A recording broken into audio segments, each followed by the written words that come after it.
Now look, man, obviously some of you guys may have watched a video that I last made, which is basically talking about the top three and whether Blackie is part of it and Shane Eagle was kicked out of it. And simply put, I just said I don't think Blackie is in that top three, and I don't think Shane Eagle was replaced.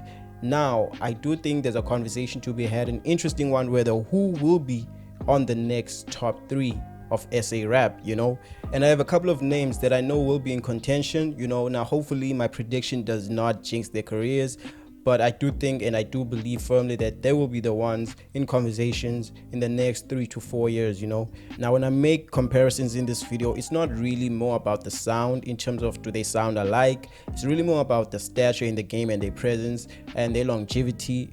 So I want you guys to understand that. But yeah, let's get into it. Now, number one, who do I think will have a similar presence to Nasty C in the future, or who does have that similar presence right now? Now, in terms of come up, and the diversity in music and the ability to make hits, this is pretty much very obvious for a lot of you guys. This is Blackie. Now, a lot of people might argue that Blackie makes amapiano, which is cool, man. I think artists who are able to branch out and really show that they are versatile enough to make different sounds and still get a good response, those artists are purely gifted, and Blackie, for him to be able to show such a variety of sounds, in the space of a year and a half, I think that was amazing, bro. So I do think in that way, Blackie will have a similar stature compared to Nasty C, and this is also supported by the fact that he has a great team that really knows how to hit certain targets, how to approach certain markets in Africa. And right now he was obviously on tour with Earth Gang. This is, mind you, his second year at a mainstream level, so this is obviously like dope work. He's had his one-man show, which Nasty C does have his A-reece tour, so I do think in that way they are similar in terms of stature. But my only thing is time, and will he be able to be consistent? Will he be able to keep up with the work ethic that he has and still maintain and grow his audience? So I do think in that way Blackie is definitely a guy that will be in the same stature as Nasty C, and hopefully he will be the guy to maintain and represent as Nasty C has represented for the past couple of years. Now the next two spots, man, obviously is A-reece and Shane Eagle. Now the contention for these two spots for me, I think, is the most exciting, because I think we have a lot of people that are in contention for these spots, so I think this one will be more exciting for me to see in the future, more than the Blackie and Nasty C one, because I think that one is pretty obvious. But for this one, it's hard to tell because we have a lot of guys that are in contention for that. An artist I firmly believe has the potential to follow in A-reece's footsteps in terms of stature is Touchline, simply because the guy is super talented as an MC. Storytelling, lyrical ability, and a trait that I think that he has that plays a major role in how people receive his music. I think a lot of these PTA rappers have is authenticity. A lot of people believe their stories, it comes from a real place, and that's the one thing A-reece had, even though he was not really in the streets like that, but he is from the streets in terms of where he comes from. And then when we talk about his music in general, he's a very good songwriter besides his capabilities as a rapper, but his songwriting skills are dope, He's able to make hits, as evident on Never Ride by Mash Beats and Maglera Doughboy. Now a lot of people believe that Maglera Doughboy made the song, especially with his verse. To a degree I believe so as well, but I do think the song in general is dope. The hook is nice. Touchline's verses were fire on there, and I think it all came together, especially with the production from Mash Beats. So I do think that Touchline, if he's able to continue with this, the one thing that will save him, I have to say, in the near future, because he's a rapper from the streets, so sometimes when you no longer live that life, you lose that authenticity. But I do think that his life experiences, regardless, if he's able to put those life experiences as the way he was able to translate the life experiences he had from the streets, he'll be safe. And also his skill in terms of writing is fire. That's what really kept A-reece in the game for so long. He was able to translate the life he was living when he was sort of like getting a peek behind the scenes, of this music industry, So I do think Touchline has those capabilities.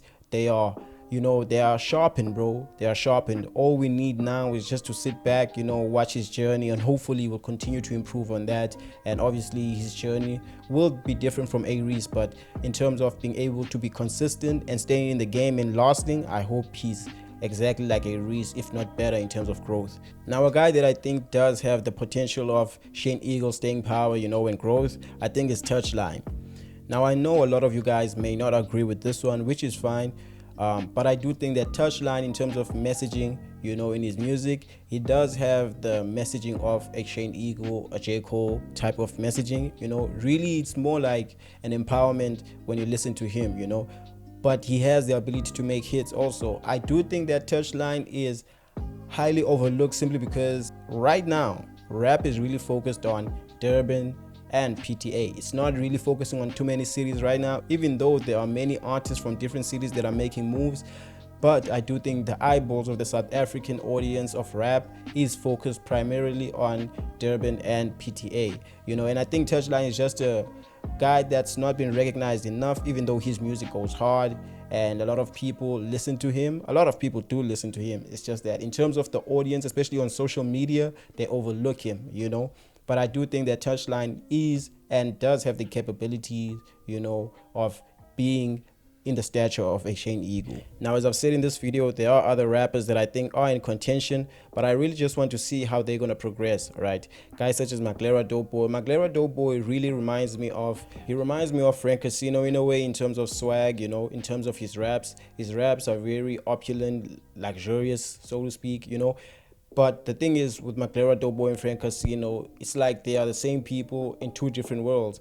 Maglera Doughboy is basically a gasified version of Frank Casino, And then obviously there is a rapper called 25K. 25K really reminds me of MT in a way because he's a trapper like that, My one concern about 25K that I think will hinder his career in the long run is his authenticity, right? Because he's a rapper from the streets or trapper from the streets, he's obviously known to be authentic. Now, obviously, as he progresses in his career, he will have a better life, So that means he will not be, as authentic in the music when it comes to his, hustling ways. Now, I do want to see another side of him. Maybe he can talk about other issues in his life, because in terms of skill as a rapper, he's not really a skillful rapper. He's a dope artist, but he's not a skillful rapper. Now, the thing is with MT was a guy that was a trapper, but he was very musically strong. He's able to write beautiful songs, strong hooks, MT is a very good songwriter. He's been in the game and has experienced the best and the worst parts of the game, which in turn improved his songwriting and kept him, in the game for so long. So hopefully these guys will be able to stay in the game for a while, but obviously, man, this is not to say that these guys are supposed to be like MT, Nasty C, A-reece, and Shane Eagle. I'm just saying in terms of their journeys and how they progress in their careers and their stature in the game, I'm hoping they can have those, qualities and be able to stay in the game for as long as these guys have been in the game, you know what I'm saying? And yeah, man, the dark horse that I was talking about is a guy that I really like a lot, in terms of his raps, his charisma, his aggressiveness, and his ability to write songs, is Tyson Sabatelli. I think he's the guy to watch out for. And hopefully in the near future he will surprise me. I don't know where you will fit, but I think it might surprise me a lot, So yeah, those are just my thoughts in this video. You guys tell me what you think. Hit the comment section, subscribe if you're new to the channel. I'm going, gang. Peace.